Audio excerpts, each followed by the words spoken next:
자, 5월 둘째 주 주말 시황 분석 시작하도록 하죠. 자, 이번 주도 역시나 세계 경제 흐름을 통해서 해외 선물의 방향성을 예측해 볼 수 있도록 할게요. 자, 시작하기 전에 앞서서 이번 주 발표될 주요 경제 지표 발표 일정에 대해서 잡고 넘어가도록 하죠. 자, 옆에 지금 스티커 노트 보시면은요, 제가 이번 주 발표될 주요 지표들 중에 중요한 것들만 적어 놨는데요. 자, 5월 9일 오후 11시에 발표되는 미국의 졸트 구인 건수. 자, 전반적인 미국의 구인 상황에 대해서 알 수가 있습니다. 자, 별표 3개 하시고 체크하시면 될 것 같고요. 자, 5월 10일 11시 30분에 자, 미국의 원유재고 지표 발표 예정입니다.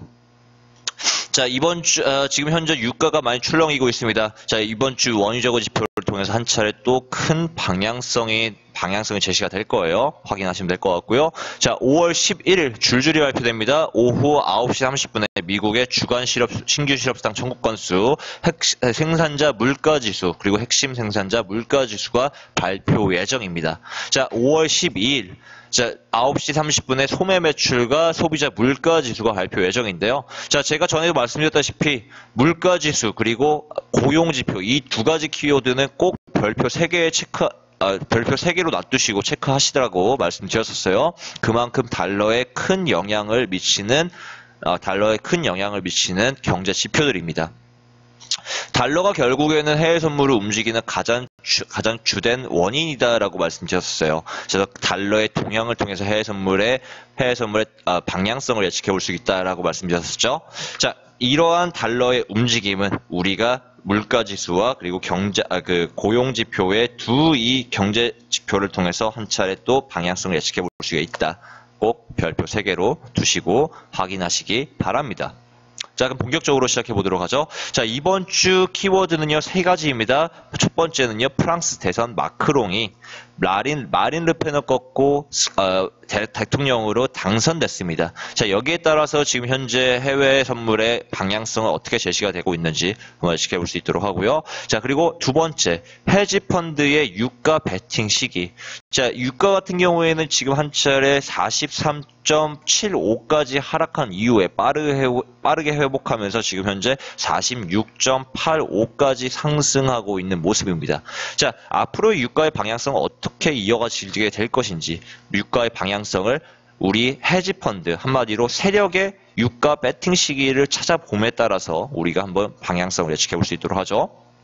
세 번째, 중국 증시에 5천억 달러가 증발됐습니다. 왜?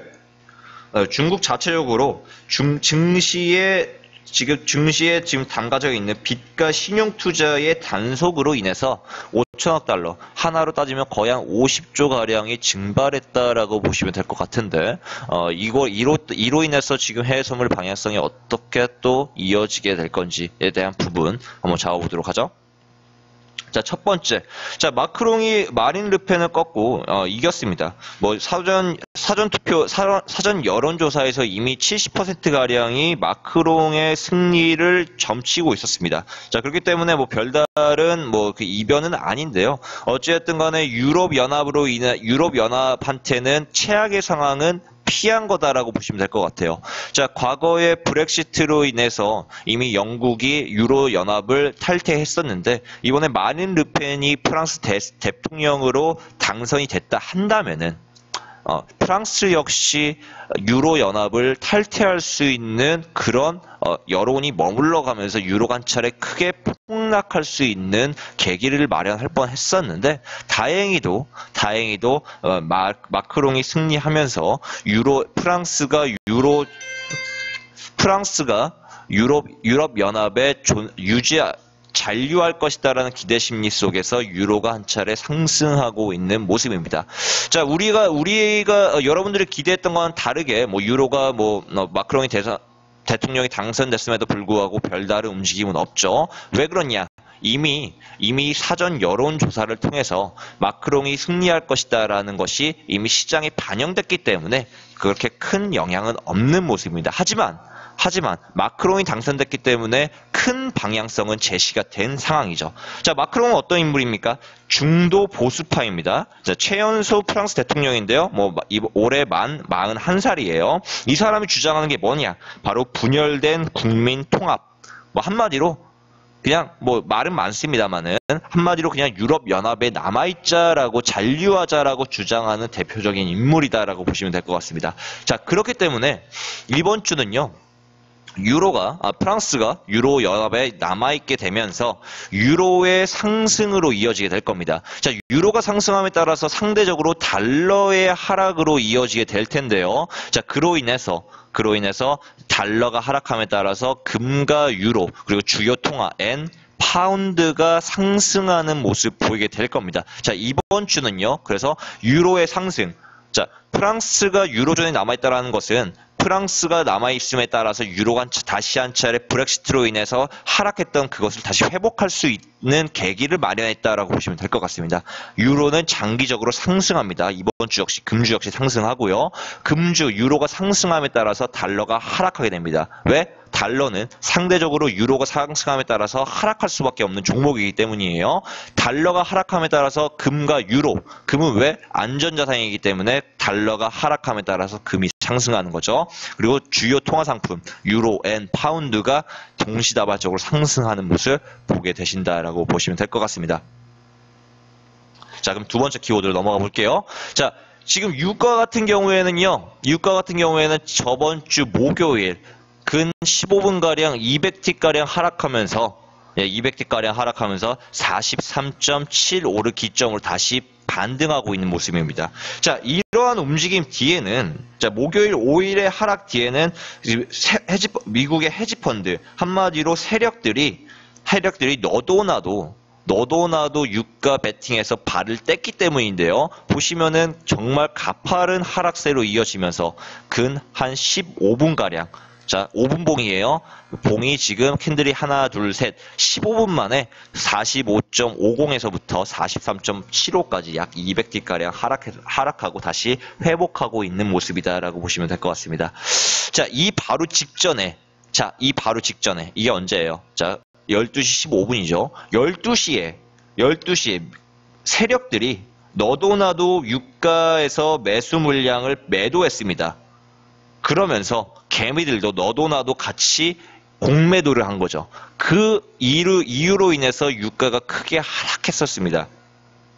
자, 지금 우리가 이렇게 이 하락을 통해서 지금 15분도 안 되는 시간 동안에 200T가량 하락했다는 것을 보고 우리가 뭘 판단할 수가 있어요?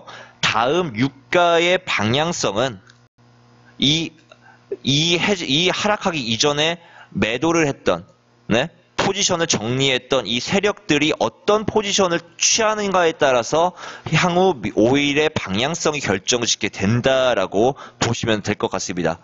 맞죠? 이미 지금 여기서 어마어마한 자금이 빠져나왔기 때문에 이 자금은 다시 유가 시장으로 다시 들어올 거예요. 근데 그 유가 시장을 들어올 텐데 그 방향이 매수이냐 매도이냐에 따라서 유가의 방향성이 바뀌게 된다라는 거죠.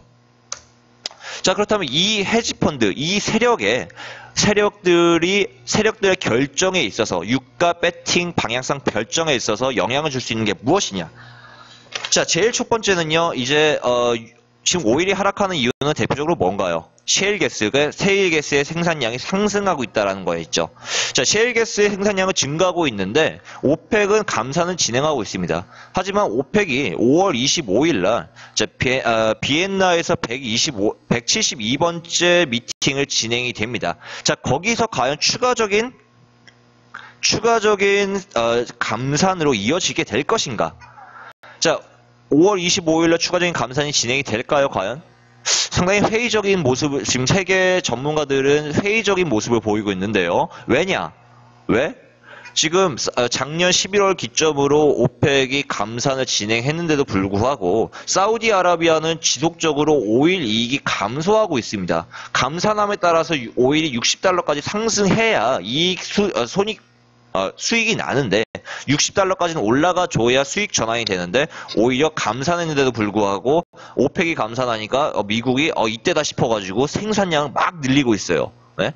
치킨 게임 하고 있는 거죠. 너는 생산량 감소해라. 나는 생산량 증가해가지고 이번 기회에 한탕 챙겨보겠다라는 게 미국의 생각입니다. 자, 거기에 따라서 지금 가격이 상승하지 못하고 오히려 하락하니까 사우디아라비아가 오일 이익이 대폭 감소했습니다. 네? 그렇죠. 거기에 따라서 과연 이런 모습 속에서 5월 25일 날, 자, 5월 25일 비엔나에서 진행되는 오펙K에서 추가적인 감산이 있을 수 있을까요? 상당히 회의적인 모습이다라는 거예요. 자, 한 가지 우리가 희망을 가지고 갈 점은 뭐냐면요. 지금 IEA에서 인터내셔널 에너지 에이전시 국제 에너지 기구에서는 이번 2017년 2분기 그러니까 5월달 이후부터는 세계 유가 수요가 증가할 것이다라고 전망하고 있습니다. 자, 이 수요가 증가함에 따라서 오일이 다시 한 차례 상승할 수 있겠죠. 오일 수요가 상승함에 따라서 가격이 상승한다. 그것으로 인해서 5월 25일 날 있을 오펙K에 영향을 줄 수도 있습니다. 한 차례 더 추가적인 감산을 해보자. 자, 지금까지 손해 더 보고 있는데 어차피 지금 감산 진행하고 있는 거 손해 조금 더 보고 감산해보자. 그리고 미국의 셰일가스 생산자들과 한번 이게 한번 미팅을 가져서 한번 거래를 해보자. 같이 감산할 수 있도록 라고 하는 것이 지금 오펙의 입장입니다. 자, 아까 지금 자식 키워드로 넘어가서요. 헤지펀드가 지금 이미 오일에서 발을 뺐기 때문에 어마어마한 자금들이 다시 들어올 수가 있어요. 그게 언제일 것이냐? 제가 봤을 때는 5월 25일 바로 오펙의 추가 감산 회의가 있는 시기겠죠. 자, 그렇다면은 5월 25일 전까지 어떤 유가의 움직임이 보이느냐? 지금 당장으로서는요. 오펙 작년 11월 달에 오펙 회의가 있기 이전에 움직임 54달러와 그리고 44달러의 박스권이 유지가 될 겁니다. 무슨 뜻이냐? 이번 주는요. 자, 이번 주는 추가적으로 50달러까지 상승하는 모습을 보입니다. 그래서 유가의 크루드 오일의 매수 대응 전략이 유리하다라고 보시면 될 것 같습니다. 자, 모든 결정은 5월 25일 날 확실하게 나올 거예요. 하지만 이미 IEA에서 국제에너지기구에서 그 유가의 수요가 증가할 것이다라고 예고를 했고, 그리고 이미 지금 박스권 하단에 머물러 있기 때문에 기술적 반등이 보일 수도 있다라는 점에 의해서 기대 심리로 인해, 자, 모든 시장은 심리에 따라서 심리에 따라서 움직인다 말씀드렸죠. 기대 심리에 상승하고 우려 심리에 빠진다고. 그래서 결국에는 이번 주 다시 기대 심리에 의해서 유가가 50달러까지 회복할 것이다. 그래서 이번 주는 매수 대응 전략이 유리하다는 점 기억하시면 될 것 같습니다. 자, 세 번째 키워드. 중국 증시가 5천억 달러가 증발했습니다. 왜? 중국 자체적으로 빚과 신용대출을 받은 투자들을 단속을 했기 때문에 5천억 달러가 증발했다라고 보시면 될 것 같은데요. 자, 이 그래프를 보시면은요. 자, 이 그래프를 보시면은 거의 어마어마한 급락세로 이어졌습니다. 30%가량이 증발했어요. 증시 30%가 증발했습니다. 자, 2015년도에 중국 증시 폭락 사태로 미루어 봐서 이번 폭락 역시도 스노블링 효과로 이어질 수가 있습니다. 무슨 말이냐? 지속적인 침체로 이어지면서 경제 침체로까지도 이어질 수도 있는 강한 폭락이었다라고 보시면 될 것 같아요. 중국 중앙은행이 가만히 있을까요? 아니죠. QE, 양적 완화 시스템을 시도를 하려는 움직임을 보일 수도 있습니다. 양적 완화. 네, 그래서 중국 증시의 증발로 인해서 중국 중앙은행이 QE, 양적 완화를 시도하려는 움직임을 보일 겁니다. 그래서 장기적으로 봤을 때 다음 달부터 5월 말 그리고 6월 초부터는요,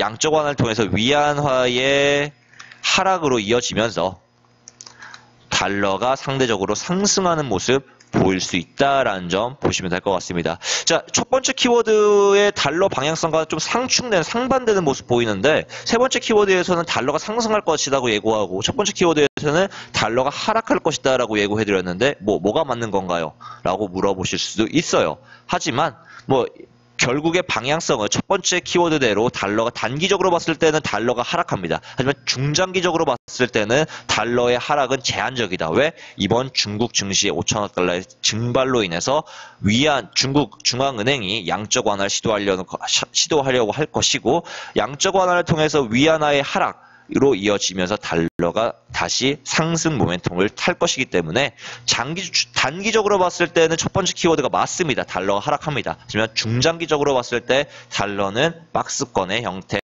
달러 박스권의 형태를 다시 띈다라고 보시면 될 것 같아요. 자, 그래서 이번 주는 금, 유로, 엔, 파운드 매수 대응할 거예요. 하지만 다음 주부터 중장기적으로 봤을 때는